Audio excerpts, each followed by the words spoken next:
Todos nós deveríamos reagir um pouco melhor quando fosse falado a respeito das boas novas, porque as boas novas é a melhor notícia do Evangelho. Então eu vou te dar mais uma chance de você reagir um pouquinho melhor. Quantos aqui amam as boas novas do Evangelho? Glória a Deus, porque afinal de contas, irmãos, nós só estamos aqui porque essa boa notícia alcançou o meu e o teu coração, amém? Nós temos uma direção de Deus para esse mês. Vocês perceberam que nós estamos fazendo esse envio missionário. Nós temos no último final de semana desse mês um grande movimento de evangelização nos bairros vulneráveis da nossa cidade.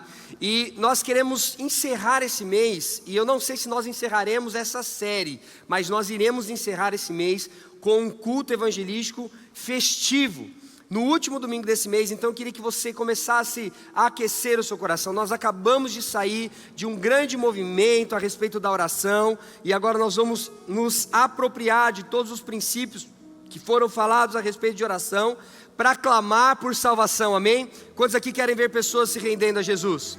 Quantos aqui querem verdadeiramente ver esse espaço sendo pequeno para aquelas pessoas que vão chegar e vão ser acrescentadas, aquelas que o Senhor vai trazer para serem salvas em nome de Jesus? Glória a Deus, e esse é um momento para conversarmos a respeito disso. E eu queria que você já fosse pensando em pessoas, e você fosse já memorizando aí e orando por essas pessoas, porque no último domingo desse mês nós vamos fazer uma grande festa evangelística, e nós veremos pessoas se rendendo a Jesus para a glória de Deus, amém? A nossa preocupação não é sobre crescer a nossa igreja, a nossa preocupação não é sobre aumentar os nossos números, a nossa preocupação é sobre fazer pessoas alcançarem a boa notícia. É fazer com que as pessoas tenham acesso à boa notícia. Esse é o nosso empenho. Muitas vezes, irmãos, a nossa vida, ela vai ficando confortável, muitas vezes a nossa vida vai ficando gostosa, muitas vezes a nossa vida vai ficando prazerosa, e nós vamos nos distanciando da urgência que existe no mundo a respeito da evangelização.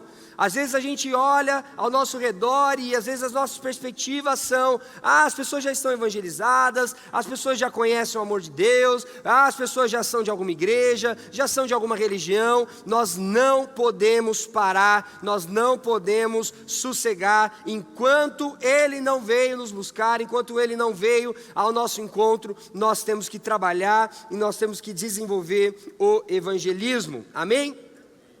E é sobre isso que nós vamos falar esse mês. John Piper, ele vai resumir o Evangelho em uma frase, e eu queria que você guardasse isso no seu coração.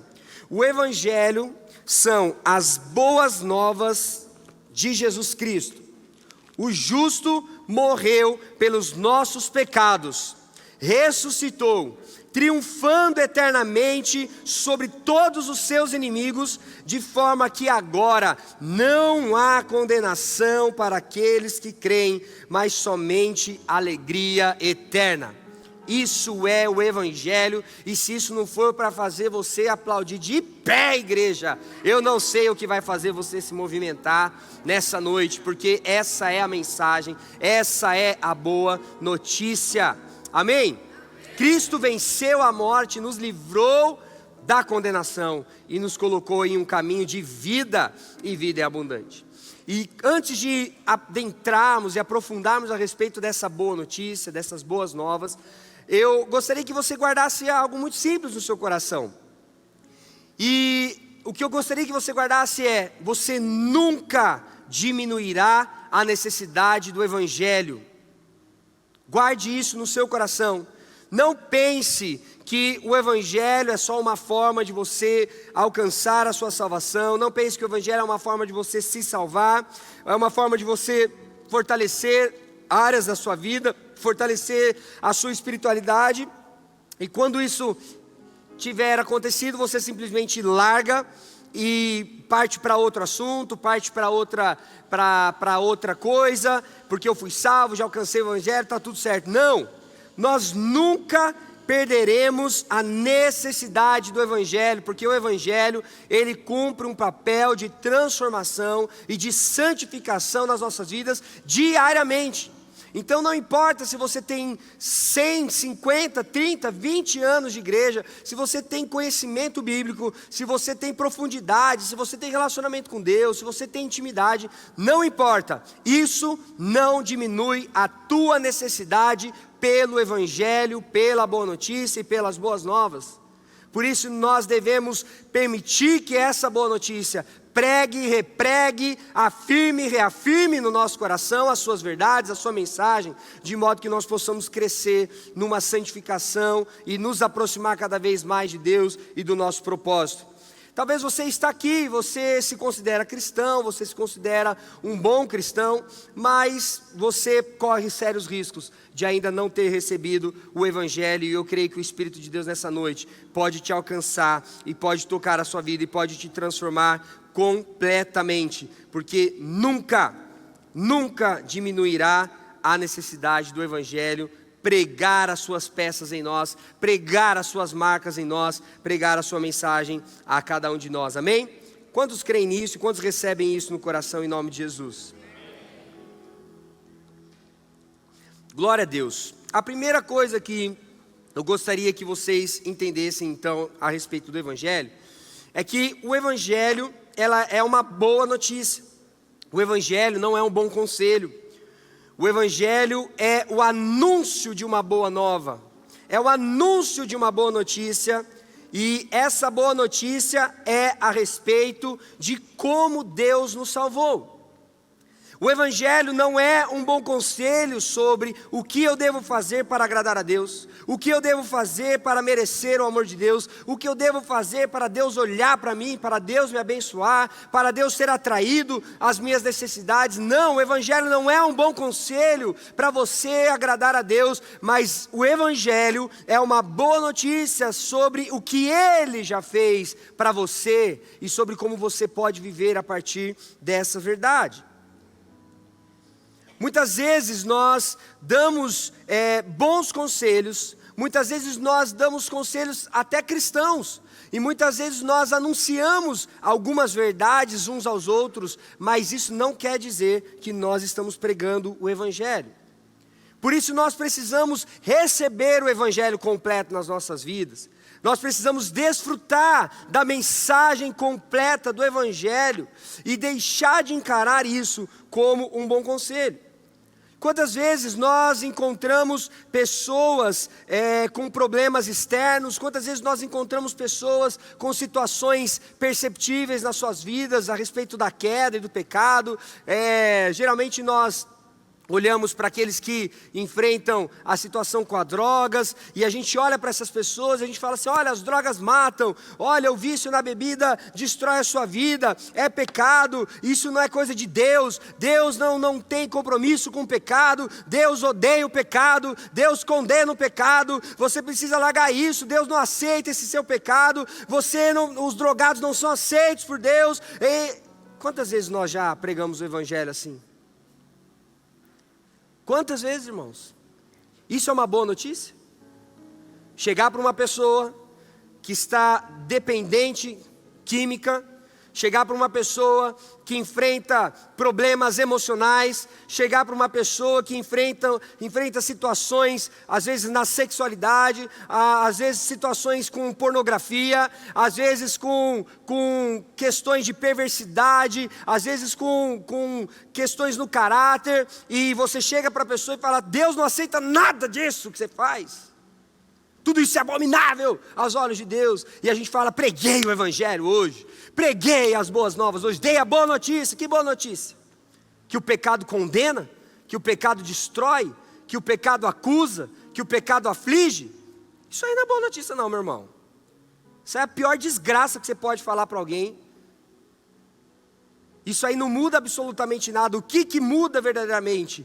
E o que é verdadeiramente a pregação do Evangelho? É dizer que para todas as pessoas e para nós mesmos que às vezes enfrentamos situações como essas, é que Jesus já nos fez livres de todas essas coisas quando Ele assumiu o nosso lugar na cruz do Calvário. Isso sim é uma boa notícia. Avisar as pessoas que elas já foram livres em Jesus. Avisar as pessoas que elas não precisam mais viver a vida do pecado. Avisar as pessoas que elas não precisam mais sentir o que elas sentem. Avisar as pessoas que elas não precisam reagir mais como elas reagem. Avisar as pessoas que elas podem viver uma vida de paz, de alegria, de verdade. Essa sim é uma boa notícia, porque Jesus conquistou isso para todos. Essa boa notícia é sobre como nós fomos salvos. Todas as pessoas querem ouvir essa notícia. Há uma angústia geral no coração e na mente das pessoas. Uma angústia que faz as pessoas buscarem todo tipo de coisa para resolver e para se salvar a si mesmas. Mas somente o Evangelho tem poder, somente a boa notícia tem poder de realmente revelar como Deus nos salvou. Então nós estamos aqui para falar a respeito de uma boa notícia e não de um bom conselho. E nós precisamos experimentar essa totalidade que diz a respeito de como somos salvos. E a primeira coisa que nós precisamos entender, antes de assumir a responsabilidade de anunciar, nós precisamos ter isso claro no nosso coração. E eu queria que você se perguntasse: do que eu fui salvo? Do que você foi salvo, meu irmão? Você foi salvo de ser pobre? Você foi salvo de ser miserável? Você foi salvo de não ir na igreja? O que você foi salvo? A palavra de Deus diz que nós fomos salvos de uma única coisa.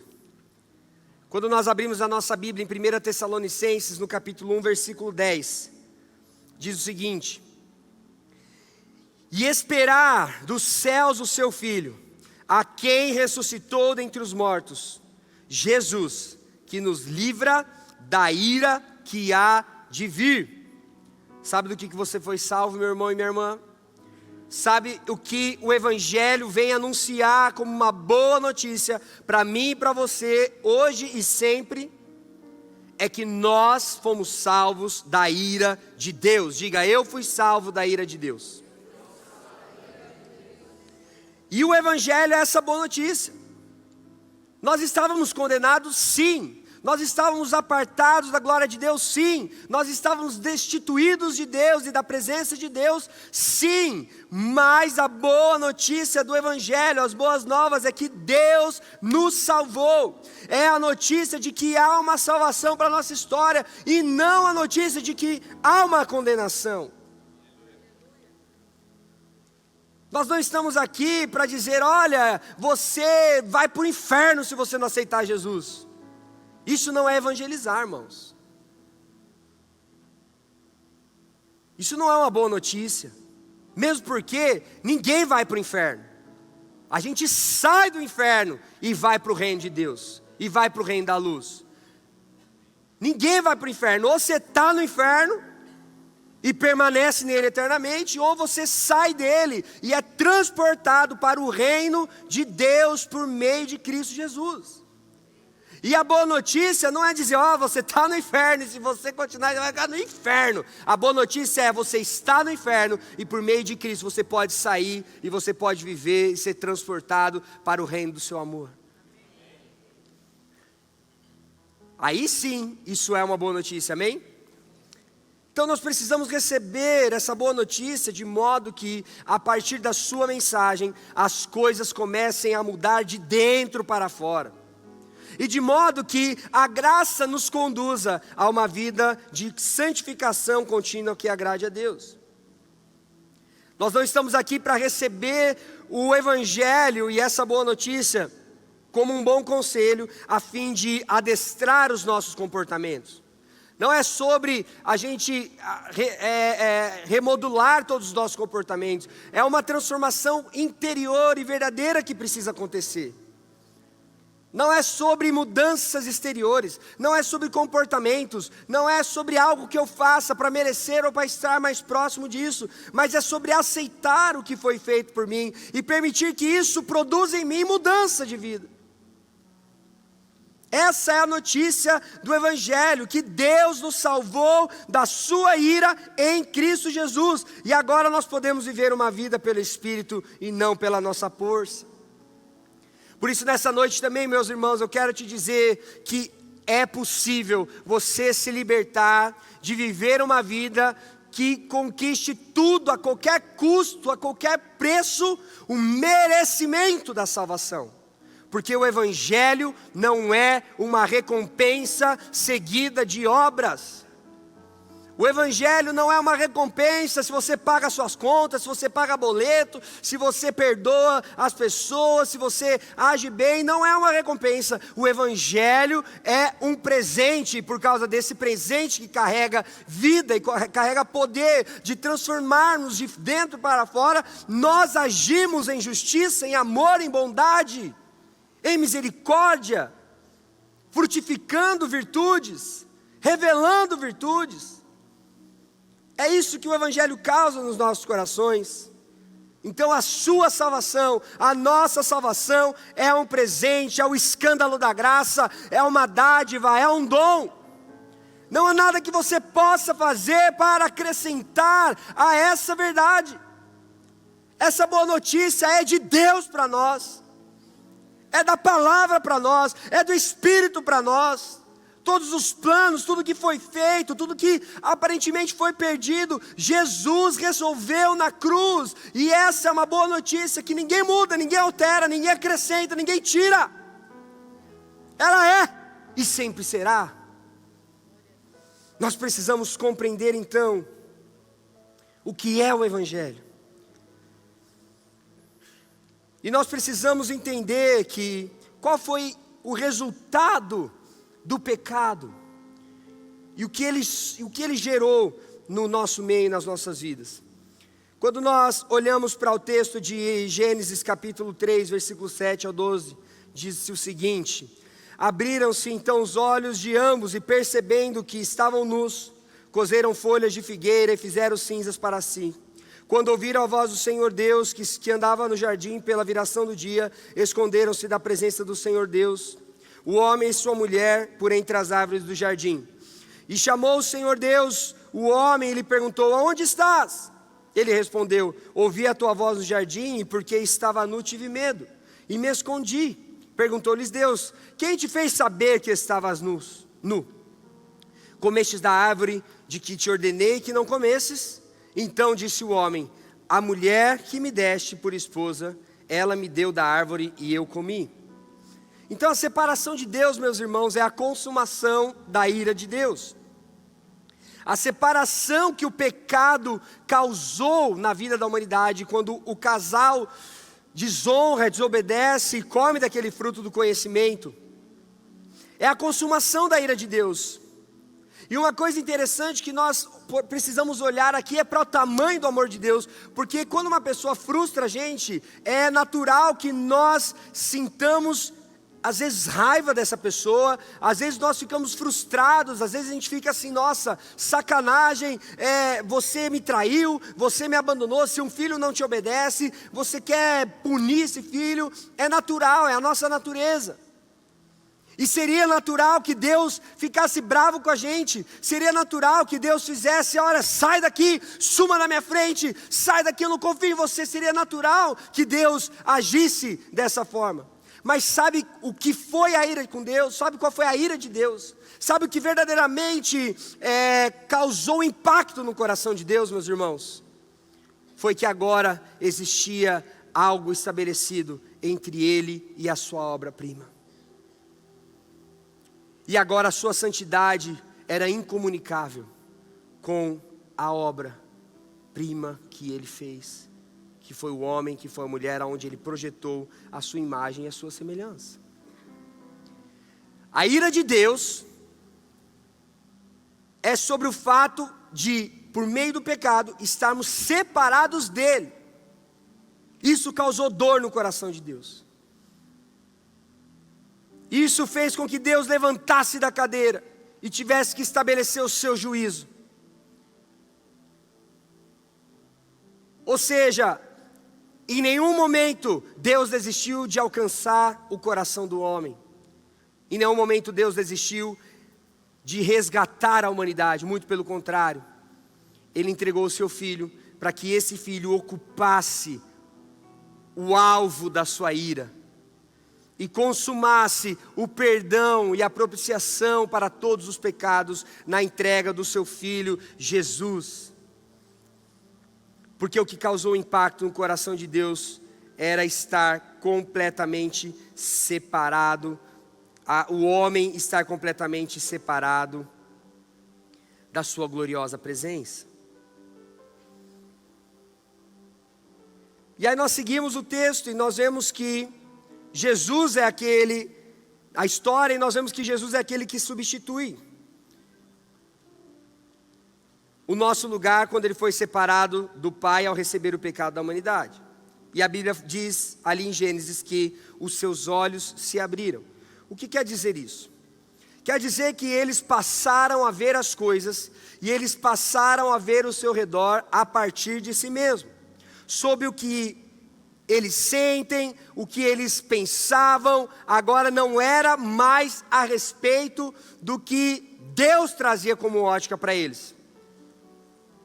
Agora eles passaram a ver as coisas pelos seus próprios olhos. Agora eles passaram a ter a sua própria cosmovisão. Eles passaram a ter a sua própria ótica, não mais a ótica de Deus. E sabe o que isso causou no coração do casal? Vergonha. Então a primeira consequência e o primeiro resultado do pecado foi uma separação da alma, da psique do homem de si mesmo. Quando eles comeram do fruto proibido, é como se a alma deles fosse projetada para fora e os olhasse e dissesse: nossa, você percebeu que você está pelado? É como se a alma deles se fosse projetada para fora e olhasse nos olhos e disse: nossa, como você é estranho. Nossa, você percebeu que está nu? Não seria bom se vestir? Não seria bom arrumar roupas aqui nesse jardim? Mas quando Deus chega na presença deles, Deus pergunta: por que vocês estão se cobrindo?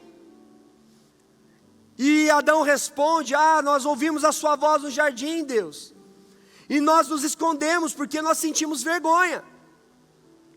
E Deus pergunta: mas quem falou para vocês que vocês estavam nus? E quem falou para vocês que estar nu nesse lugar é um problema? Quem que falou isso para vocês? Porque agora o pecado causou o primeiro resultado, a primeira consequência. Separou agora a alma do espírito, a alma do corpo, na verdade. E agora essa alma, ela milita. Agora essa alma, ela luta.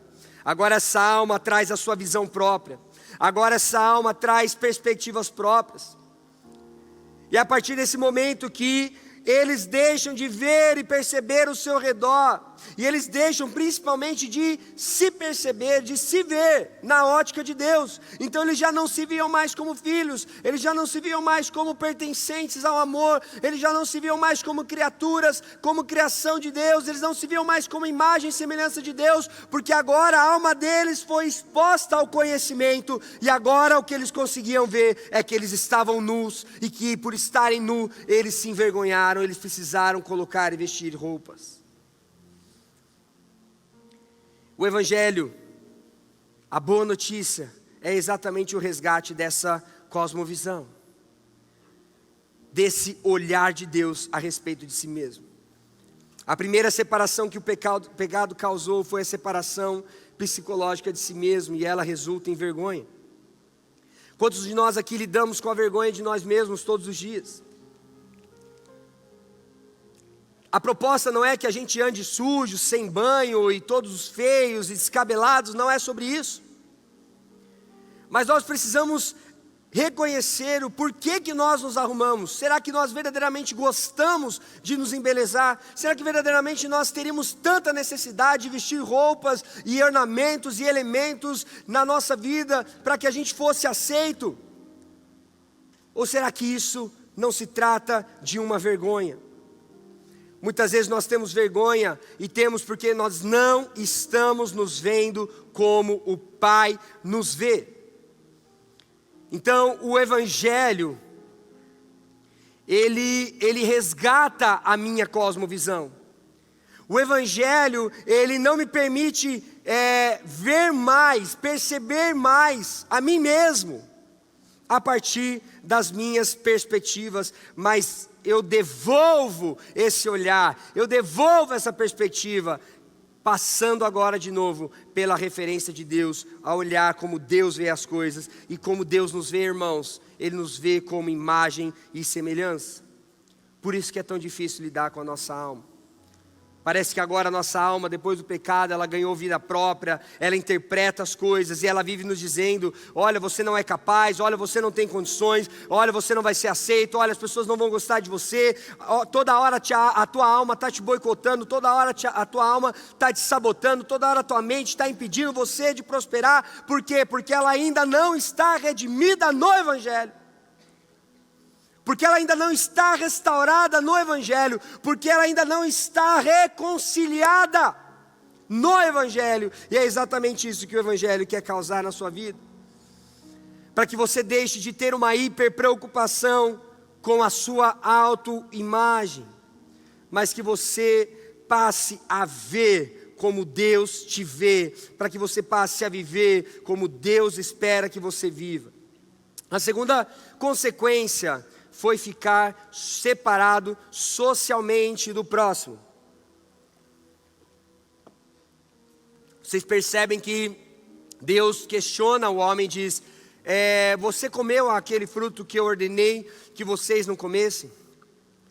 E quando nós olhamos para a resposta de Adão, isso nos impacta, e a gente fala: cara, esse cara era um sem noção mesmo, velho. Esse cara aqui, pelo amor de Deus, esse cara aqui, ele não existe. Olha que cara frouxo, porque ele nem respondeu o que comeu, porque ele tinha comido. Ele poderia até ter dito: ó, comi, mas foi a mulher que tu me deste. Ele nem responde: comi, irmãos. Ele nem responde: comi, ele responde: foi a mulher que tu me deste, resolve com ela. E quantas vezes a gente nem responde, nem assume a responsabilidade, a gente já sai culpando, já sai transferindo, e a gente olha para Adão e fala: nossa, Adão é moleque, Adão era sei lá o quê, mas nós somos Adão. Constantemente somos questionados, somos cobrados, somos perguntados, e nós não respondemos, não temos a honra de assumir a culpa. Mas antes transferimos, culpamos, transferimos responsabilidade. E o arrependimento é quando eu assumo a responsabilidade, eu digo: fui eu. Fui eu que pequei contra ele. Fui eu que falei. Fui eu que roubei. Fui eu que fui maldoso.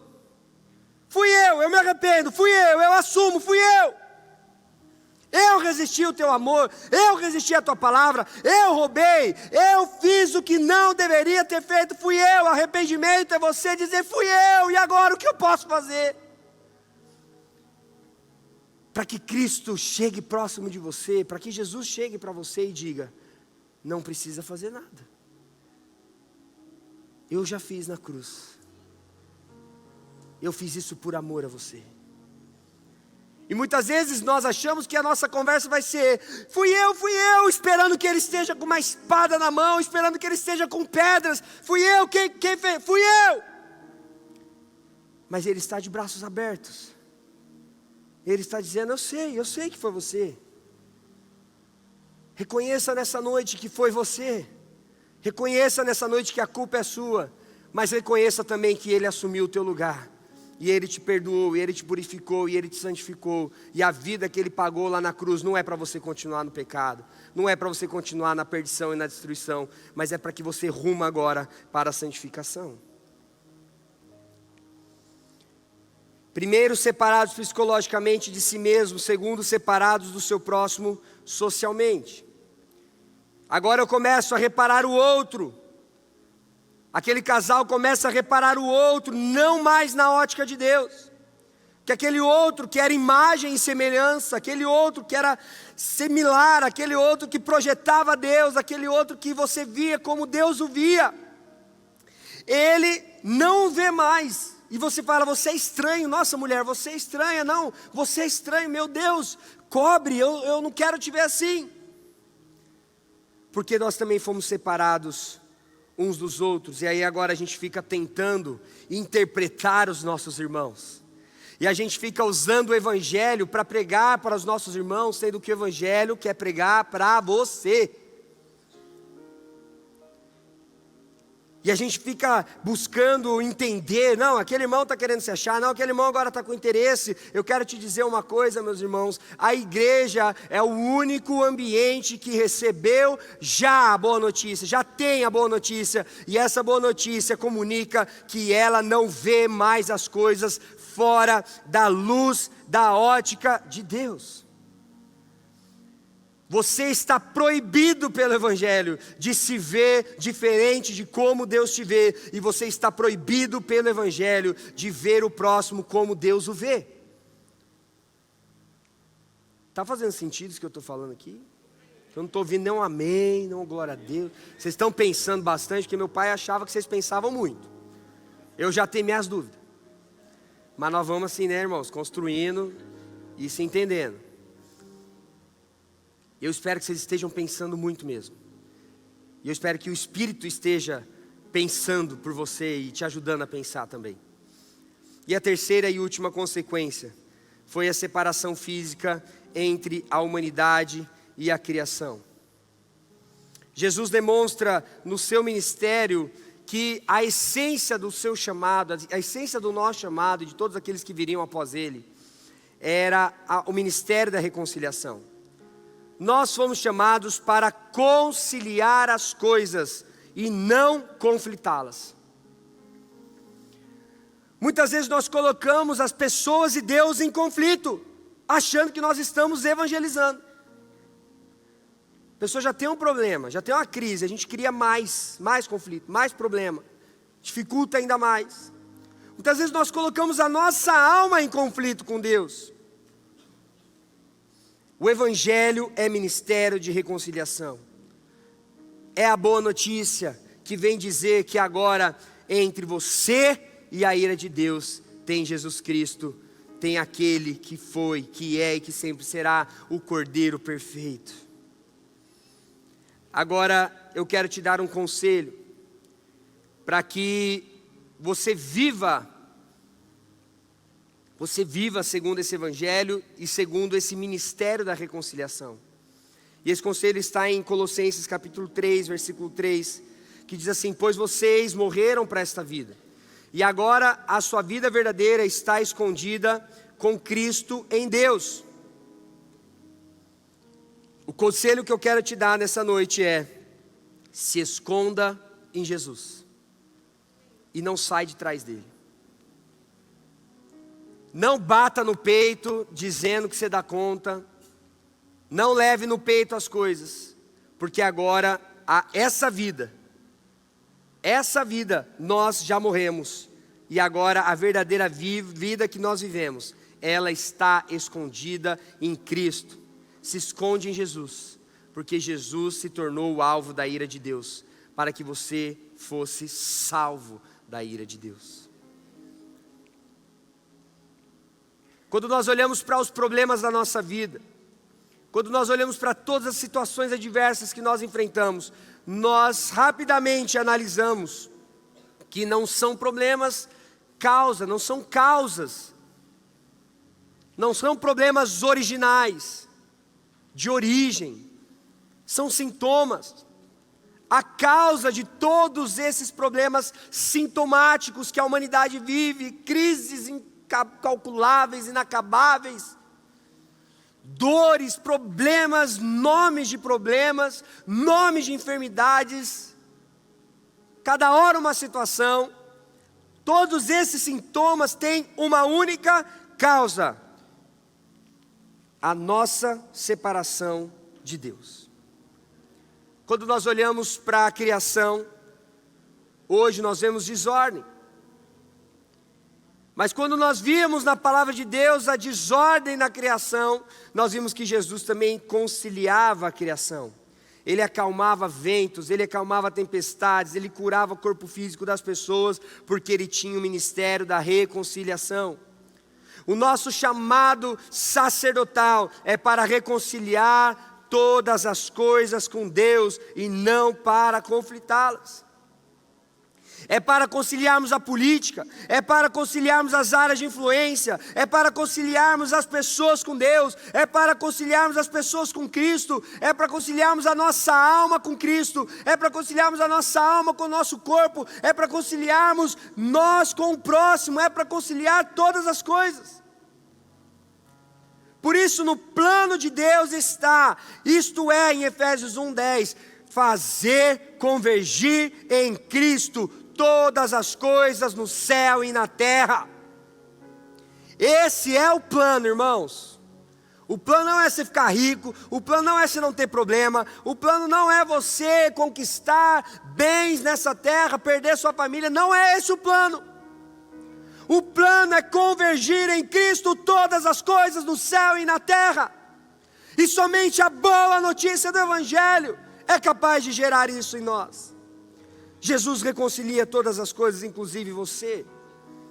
Você não precisa mais sentir vergonha, você não precisa mais sentir medo, você não precisa sentir mais culpa, porque foi exatamente isso que aquele casal sentiu, porque a natureza do ministério de Jesus Cristo é conciliar todas as coisas, e Deus clama através de nós essa verdade. Efésios capítulo 1, versículo 3 diz o seguinte: bendito seja Deus e Pai de nosso Senhor Jesus Cristo, que nos abençoou com todas as bênçãos espirituais nas regiões celestiais em Cristo, porque Deus nos escolheu antes da criação do mundo para sermos santos e sem culpa diante dele. A primeira boa notícia do Evangelho é que Ele te escolheu, e isso resolve a sua vergonha. A segunda notícia do Evangelho é que está em Efésios capítulo 1, versículo 5, que Deus nos predestinou para sermos adotados como filhos por meio de Jesus Cristo, conforme o bom propósito da sua vontade e para o louvor da sua gloriosa graça. A eleição desfaz a vergonha. A adoção de filhos desfaz o medo. Você não precisa mais ter medo, porque o Senhor te predestinou para ser filho dele.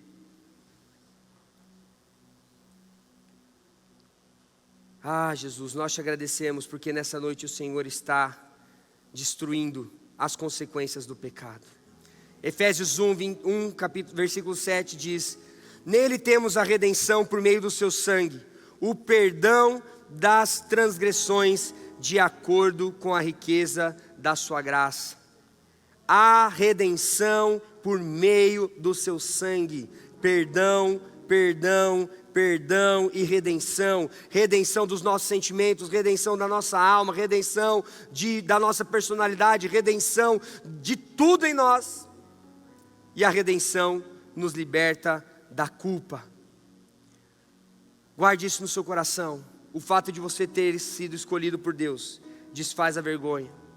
Deus está dizendo nessa noite: pode sair de trás do arbusto, pode tirar suas roupas novamente, pode ficar nu na minha presença, pode ser verdadeiro na minha presença, não tem problema, porque eu estou tirando a sua vergonha. Deus está dizendo nessa noite, e o Evangelho tem essa boa notícia: olha, você era órfão por causa do pecado, mas eu te predestinei para ser adotado por mim. Eu sou teu pai, e agora você não precisa mais andar como um órfão arisco, como um órfão amedrontado, porque eu estou tirando o seu medo nessa noite. E o Senhor está dizendo por meio dessa boa notícia: eu te redimi por meio do sangue do meu Filho Jesus, e te proporcionei perdão das suas transgressões, de acordo com as riquezas da minha graça, e eu te liberto agora da culpa. Salvação é um presente, meus irmãos. Você não precisa mais de vergonha, de medo e de culpa, porque Ele te escolheu, Ele te adotou e Ele te redimiu. Você está feliz com essa boa notícia? Alguém aqui quer vida melhor do que essa? Jesus fez tudo isso na cruz do Calvário. Esta é a vida eterna: que te conheçam, o único verdadeiro, o único Deus verdadeiro, e a Jesus Cristo, a quem enviaste. E em verdade vos digo, aquele que ouve as minhas palavras e crê naquele que me enviou, tem vida eterna, e não será condenado, mas já passou da morte para a vida. Aleluia! E por último mesmo, 1 Tessalonicenses 5, 9 e 10, o louvor já está aqui, né? Porque Deus não nos destinou para a ira. Deus não te destinou para a ira, meu irmão. Deus não te destinou para a ira. Fique escondido em Jesus, porque Ele foi o alvo para que você fosse salvo. Mas para recebermos a salvação por meio do nosso Senhor Jesus Cristo. Ele quem morreu por nós, para que quer despertos, quer dormindo, vivamos unidos a Ele. Eleitos, adotados e redimidos, livres de vergonha, livres de culpa e livres do medo, para a glória de Deus. Fique em pé no seu lugar em nome de Jesus. Esse poder opera em nós, e esse poder devolve ao próprio Cristo a glória na igreja e em Cristo por todas as gerações, para todo sempre. Amém? Quantos aqui tiveram impacto com o Evangelho nessa noite? Hoje de manhã eu ouvi alguns testemunhos das pessoas dizendo: olha, eu acho que hoje eu me converti, porque hoje eu entendi o Evangelho. Hoje você sai daqui sabendo do que o Senhor te livrou. Hoje você sai daqui sabendo o que o Senhor comprou com seu sangue para você. E hoje você sai daqui sabendo que você é escolhido, que você é adotado, que você é redimido, e você pode viver a vida de Deus agora, quer dormindo, quer acordado, unido com Ele para sempre. Essa sim é uma boa notícia, meus irmãos. Queria que você fechasse os seus olhos, e se você quiser nessa noite fazer de novo a tua aliança com Jesus, fazer de novo o teu pacto com Jesus, fazer de novo a tua entrega para Jesus, fazer de novo a tua humilhação diante de Jesus. Se você quiser, faça isso nessa noite, em nome de Jesus, enquanto nós adoramos ao Senhor, dizendo que tudo que nós queremos é viver o propósito eterno dEle, que tudo que nós queremos é valorizar a presença dEle, que tudo que nós queremos é o tesouro dEle, que é Ele, que é a presença dEle, que tudo que nós desejamos é ter Ele como preeminência na nossa vida, é ter Ele como primeiro na nossa história, é ter Ele como o desejado da nossa alma. Você vai poder levantar as suas mãos e você vai poder declarar: Deus, eu quero fazer parte da sua história, e eu quero que tudo em mim seja para a tua glória, tudo em mim seja para o perfeito louvor da tua glória, tudo em mim seja para te louvar, para te exaltar, para te glorificar, porque o Senhor me livrou da vergonha, o Senhor me livrou do medo, o Senhor me livrou da culpa, porque o Senhor me elegeu, porque o Senhor me predestinou por meio da adoção de filhos, porque o Senhor redimiu e me perdoou de todas as minhas transgressões. Receba as boas novas do Evangelho, igreja. Aleluia, aleluia, aleluia. Adoremos ao Senhor em espírito e em verdade. É nessa verdade e é nessa adoração que nós queremos participar da mesa do Senhor. Ah, meus irmãos, se fosse por causa dos nossos méritos, jamais seríamos dignos de sentar nessa mesa. Se fosse por causa das nossas obras, jamais teríamos espaço e santidade para nos assentar a essa mesa. Mas por causa do Evangelho, e porque a ira de Deus foi contida em Cristo Jesus, nós temos acesso livre ao Pai. Nós temos acesso à vida de verdade. Glória a Deus por isso, igreja.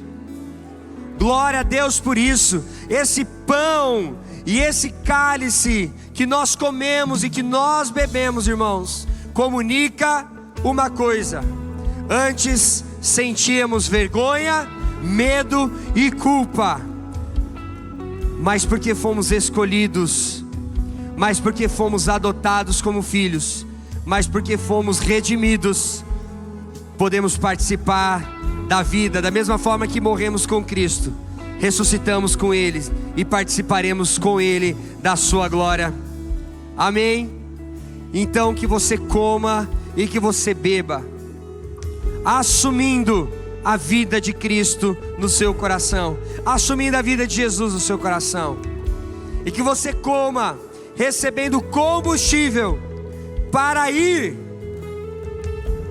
cumprir o ID do Senhor, de anunciar as boas novas. Comam e bebam e façam isso em memória, assim diz o Senhor, em memória de Jesus, assim diz o Senhor, em nome de Jesus.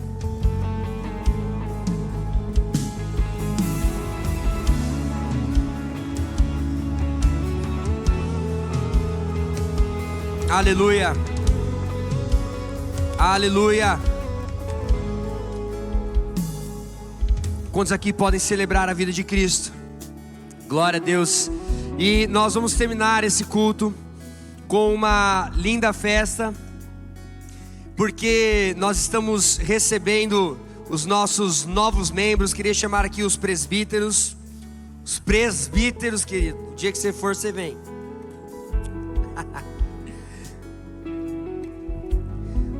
E nós vamos receber e entregar nessa noite o certificado de batismo dos nossos risers, dos nossos adolescentes. Glória a Deus. Quantos aqui podem celebrar ao Senhor? Porque a vida e o Evangelho chegou à nova geração. E é com muita alegria que eu gostaria de chamar aqui a Gabriela de Souza Lopes para receber o seu certificado de batismo. Bem-vinda, minha irmã. Glória a Deus. Queria chamar aqui também o Davi Duarte Elias Ambrosio. Vai dando um abraço em cada presbítero aí. Aniversário do Davi hoje, 14 anos, recebendo esse certificado de batismo, recebendo a vida de Cristo, para ser um atalaia de Deus nessa geração. Glória a Deus por isso. Quero chamar aqui a Maria Eduarda Pereira.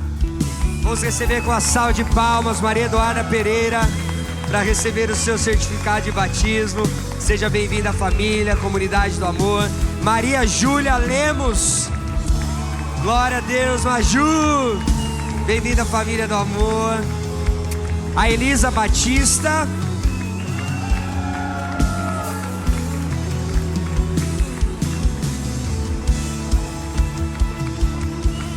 A Maria Eduarda Machado. Glória a Deus.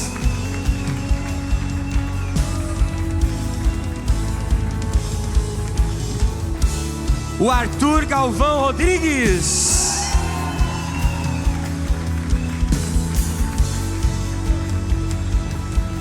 O Luigi Patrice Jurkovic.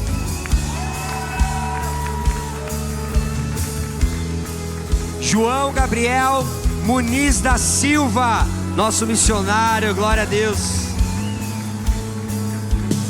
E por último, Elis Nogueira Lima.